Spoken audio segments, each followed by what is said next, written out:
Potential for damaging winds and flooding. Those along the shoreline are keeping tabs on Isaias as the storm tracks onwards towards Connecticut.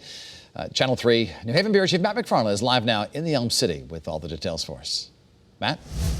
Well, Dennis, we are here on Long Wharf. You have New Haven Harbor, Long Island Sound. You can see low tide right now, nice and quiet, pretty calm. But again, that's all going to change tomorrow. When you talk about those high winds, cities and towns along the shoreline, well, they're prepping for the likelihood of plenty of storm damage. And just to be safe, they say you should too.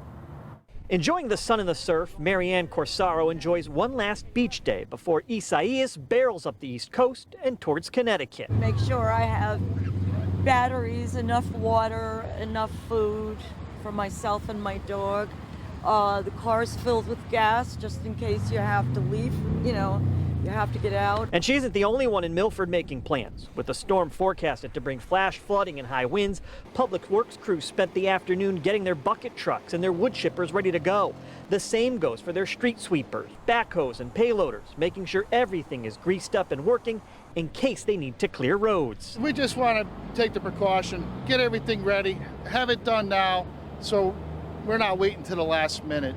I had my guys take the smaller flags down around through the city, off the telephone poles. We're taking the big flag down on the green right now because we don't want that to break. Up the shoreline in New Haven, the Elm City is getting ready as well, where tropical storm force winds are expected. While we don't anticipate this being as significant a storm as Irene or Sandy, we still want to be absolutely prepared. It's why the city department heads met with the Red Cross, the hospitals, and the utility companies today, anticipating high winds down trees and power lines.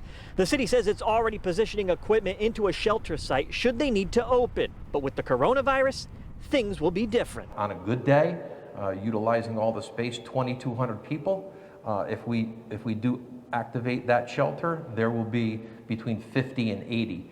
Physical distancing is going to be very difficult for us.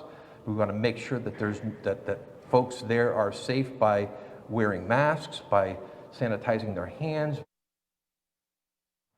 Now, the city says if they do open that shelter, they would also be doing rapid testing there just to make sure no one is sick. And again, they stress that with this storm coming in, you want to make sure you're prepared as well. Make sure you have some food, water, batteries. Make sure you have medication and also gas in your car in case you have to evacuate. We're live at the mobile newsroom in New Haven. Matt McFarland, Channel 3 Eyewitness News.